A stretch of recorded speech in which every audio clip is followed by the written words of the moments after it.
The reasons why the Mormons practice polygamy, the chief reason, is because the Mormons were told by Joseph Smith that the soul pre-exists before you come into the world.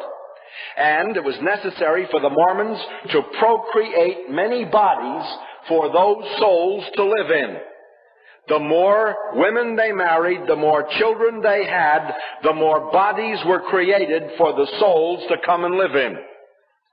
And that is why polygamy was adopted under Joseph Smith's command coming from God.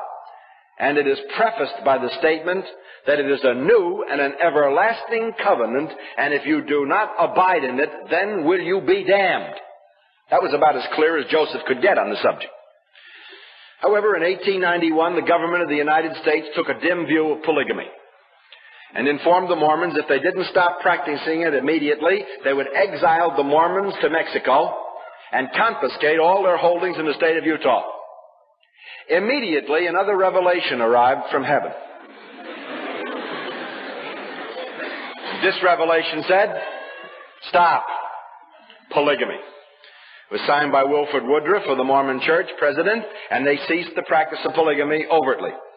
However, he was arrested 3 or 4 years later for having 4 or 5 wives too many. Mormonism still continued to practice polygamy afterwards, though clandestinely, but eventually it died out. Today, Mormons have only one wife.